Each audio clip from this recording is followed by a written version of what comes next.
Hey everyone, welcome to SriSen. இந்த வீடியோவில் நம்ம என்ன பார்க்க போகிறோம்னா தீபாவளி ஸ்பெஷலான ஒரு ஸ்வீட் ரெசிபி இன்ஸ்டன்ட் அதிரசம். அது என்ன இன்ஸ்டன்ட் அதிரசம் அப்படின்னு தானே கேட்குறீங்க. நம்ம அதிரசம் அப்படின்னாலே பாகுபதம் கரெக்டாக இருக்கணும், அதுக்கப்புறம் அரிசியை கரெக்டாக ஊற வச்சு அரைக்கணும், அப்படி இப்படி நிறைய ப்ரொசீஜர் இருக்குது. அதெல்லாம் எதுவுமே இல்லாமல் இன்ஸ்டண்ட்டாக நம்ம ரெடிமேட் அரிசி மாவில் பாகுபதம்லாம் இல்லாமல் டக்குன்னு 30 நிமிஷத்தில் எப்படி செய்யலாம் அப்படின்றத இந்த வீடியோவில் பார்க்க போகிறோம். இதுக்கு வந்து பார்த்திங்கன்னா 3 பொருள் தாங்க தேவை. ஃபஸ்ட்டு வெல்லம் நான் ஒரு 3/4 கப் அளவுக்கு எடுத்திருக்கேன்.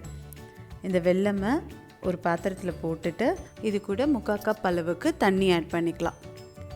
ஸோ இது நல்லா கரைக்க போகிறோம் இப்போது. அதுக்கப்புறம் 1 கப் அளவுக்கு அரிசி மாவு எடுத்திருக்கேன். வேறு எதுவுமே ஆட் பண்ண போகிறதில்ல. ஸோ இந்த வெல்லம் நல்லா கட்டியெல்லாம் கரையட்டும், அது வரைக்கும் நம்ம ஹீட் பண்ணலாம். கரைஞ்ச வெல்லத்தை நம்ம ஒரு பேனில் வடிகட்டி எடுத்துட்டு அது கூட ஒரு 1/4 ஸ்பூன் அளவுக்கு சுக்கு பொடி போட்டிருக்கேன். ஸோ இது கூட நீங்கள் ஏலக்காய் அந்த பொடி கூட ஆட் பண்ணிக்கலாம். இது நல்லா இப்போது கொஞ்சம் பாயில் ஆகணும், அவ்வளோதான். இந்த மாதிரி கொதிக்க ஆரம்பித்தாலே போதும். இந்த ஸ்டேஜில் நம்ம எடுத்து வச்சுருக்க அந்த 1 கப் அரிசி மாவை ஆட் பண்ணிக்கலாம். அவ்வளோதான். இது எல்லாத்தையும் நல்லா மிக்ஸ் பண்ணிடலாம். இப்போது இது நல்லா இப்படி ஒரு சாஃப்ட் டோ அந்த கன்சிஸ்டன்சிக்கு வரணும்.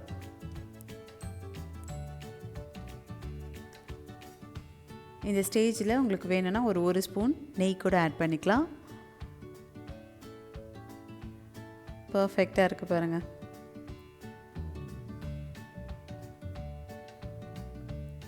இந்த மாவை நல்லா மிக்ஸ் பண்ணிவிட்டு இதை உடனே ஒரு தட்டில் ட்ரான்ஸ்ஃபர் பண்ணிக்கலாம்.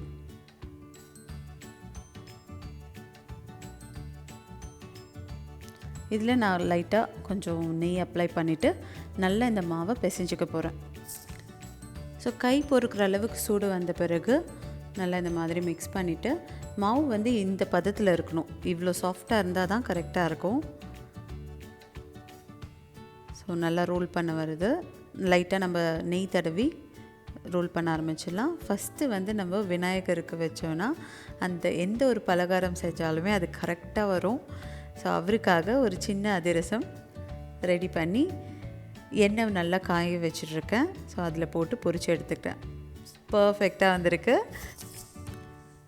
ஸோ அவருக்கு அதை கொடுத்துட்டு நம்ம நெக்ஸ்ட்டு அதிரசம் எல்லாம் தட்ட ஆரம்பிச்சிடலாம்.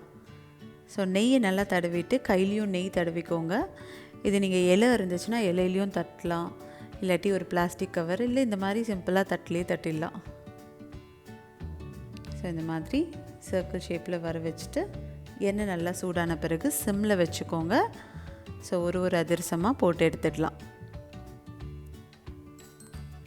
நம்ம இது கூட அரிசி மாவு மட்டும்தான் ஆட் பண்ணியிருக்கோம், வேறு எந்த கோதுமை மாவு எதுவுமே ஆட் பண்ணலை. அதுவே அவ்வளோ சூப்பராக வரும் பாருங்கள், எவ்வளோ பஃபியாக வந்திருக்கு. அது திரும்பவே மாட்டேங்குது. ஃபைனலி எப்படியோ திருப்பி போட்டுட்டேன். ஓகே, ஸோ எவ்வளோ பஃபியாக வந்திருக்கு பார்த்தீங்களா. நான் முன்னாடியே சொன்ன மாதிரி சூப்பராக உப்பி இருக்குது. இதை இப்போது மேலே இந்த மாதிரி வேறு கரண்டி வச்சு ப்ரெஸ் பண்ணிக்கோங்க. ஸோ எக்ஸ்ட்ரா ஆயில் எல்லாமே வெளியில் வந்துடும். நல்லா அழகாக ப்ரெஸ் ஆகி சூப்பராக இருக்கும் பார்க்கவே. நெக்ஸ்ட்டு நம்ம நடுவில் ஓட்டை போட்டு அந்த அதிரசமும் சுட்டு பார்க்கலாம். அதுவும் சூப்பராக வருது.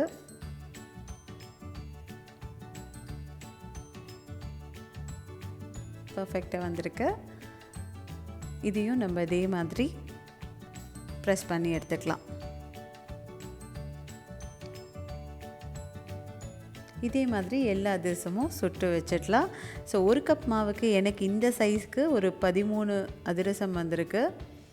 ஸோ எல்லாமே சூப்பராக சாஃப்டாக வெளியில் நல்ல கிறிஸ்பியாக யம்மியாக இருந்துச்சு. ஸோ இந்த தீபாவளிக்கு நீங்கள் கண்டிப்பாக இதை ட்ரை பண்ணுங்கள். உங்கள் எல்லாருக்குமே ரொம்ப பிடிக்கும். கிட்ஸ்க்கும் ஹெல்த்தியான ஸ்நாக் கொடுத்தோன்ற திருப்தியும் நம்மளுக்கு இருக்கும். ஸோ இந்த இன்ஸ்டன்ட் அதிரசம் ரெசிபி உங்களுக்கு பிடிச்சிருந்ததுன்னா எப்படி இருந்ததுன்னு கீழே எனக்கு கமெண்ட் பண்ணுங்கள். இந்த வீடியோக்கு லைக் பண்ணுங்கள் அண்ட் நம்ம ஸ்ரீசன் சேனலுக்கு சப்ஸ்கிரைப் பண்ணிவிடுங்க. பக்கத்தில் இருக்க பெல் ஐக்கானும் ப்ரெஸ் பண்ணிவிடுங்க. ஸோ நெக்ஸ்ட் வீடியோவில் பார்க்கலாம். பாய்.